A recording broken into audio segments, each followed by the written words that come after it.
we're going to hear from Tiffany Hockridge. She's the vice chairman of the MARA, and she's going to speak about the 2013 chairman's race.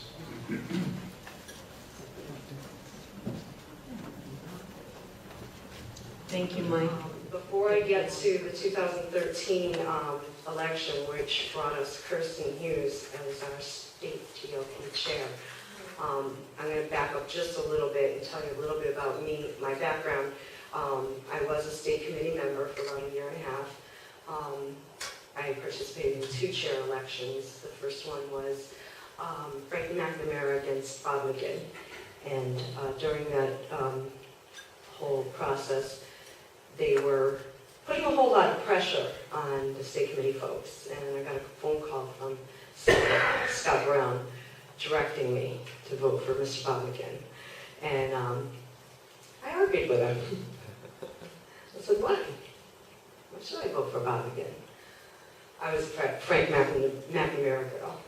And he proceeded to tell me about how important the money was. Bob McGinn is very, very, very good with money. He's going to make sure all the money goes to the right places and keep a track of the money. Well, having been in those state committee meetings, nobody knew where any money was going. They presented a treasury report every meeting, and I'm an accountant for a living, and I couldn't make heads or tails. I couldn't figure out, I liken those meetings to, if you've ever, watched a video, been sucked into watching a video, and you spend 5 minutes and then you go, well, there's 5 minutes of my life I'm never going to get back.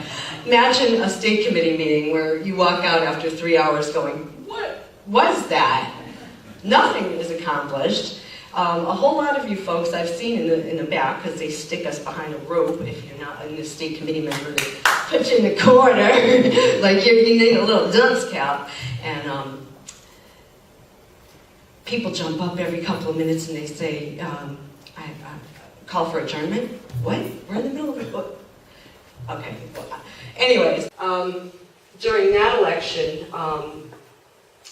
there had been groundwork laid by grassroots activists, getting people onto the state committee and getting people involved in their RTCs and getting people out there doing.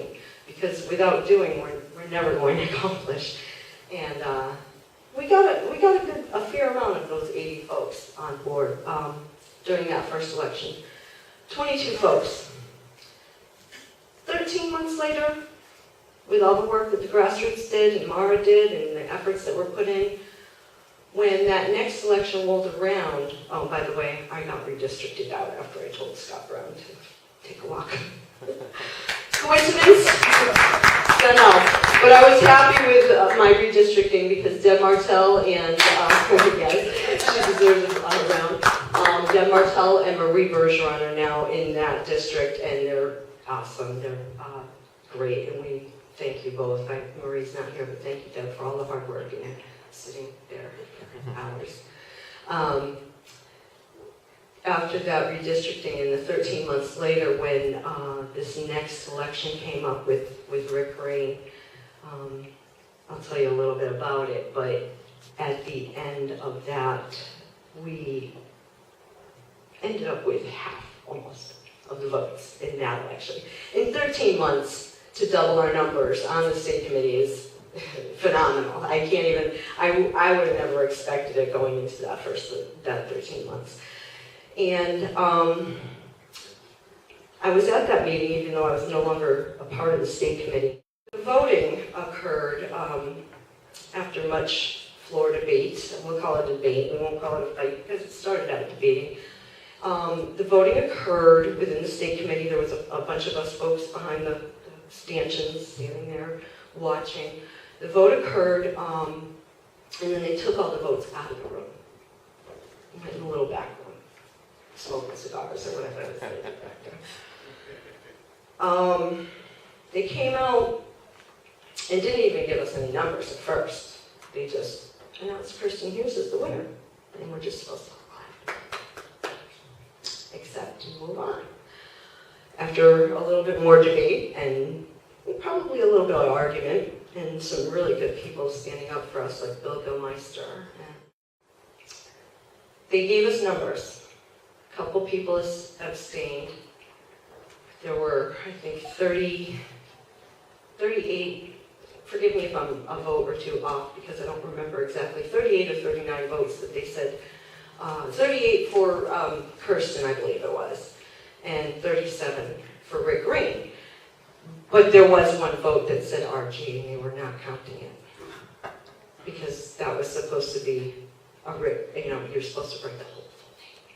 Really? It says RG. It says RG.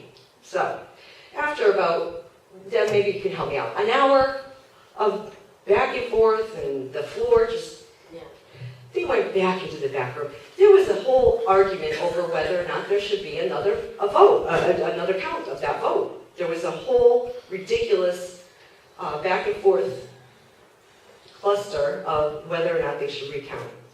They finally did. Magically, one of those abstentions or something was found that said Kirsten Green. Or, I'm sorry, Kirsten Hughes. And she got the 39 to Rick's 38 at that point, and everybody was told to go home, basically. A whole lot of people, probably 38 or 39 of them, weren't happy with those results. They called a special meeting. On the state committee rules, you are allowed to, if you've got 15, I believe it is, 15 folks, state committee folks, to sign on to a special meeting, you can call a special meeting. Well, those folks called their meeting. That was fought tooth and nail by the state committee. They didn't want to participate. They didn't want anything to do with that. However, some positive things did come out of that. Steve Aylward is one of the people who was first and foremost on that. And all of those people that put their name to that, boy, they have targets on their backs now, big time. They're looking to, well, they want to get rid of all of us. They want us to just go away. Be quiet. Sit down in the corner and be quiet. It's not going to happen. Not likely. But they did manage to get some good things come out of that. They had, some of you in this room are familiar with Vince DeVito, right? They fought him. They fought the whole, the process. The process was flawed to begin with. There's now, and Deb could probably speak better to this, I can't tell you exactly what they got invoked, but there's now processes in place where there'll be no backroom voting, counting. There'll be no cigars involved and Ron DeVito, or Vince DeVito back in the room saying, okay, well, I found a vote on the floor. Not going to be able to do that in the future. So there's positives that have come out of that. They're working towards getting the just more transparency. There's rules in those bylaws we got to keep an eye on because they amend them. And this is what we're fighting against, and this is part of what Maura and all the grassroots in the state have been, uphill battle for years. But the strides that we're making have been amazing, phenomenal, incredible. Deb Martell, the other folks, Maureen, Mark Bergeron, the folks that are on the state committee, and the job that they've done, the language they got put into that platform, phenomenal. And we cannot thank you enough because it's people like you who are keeping us from becoming Cuba.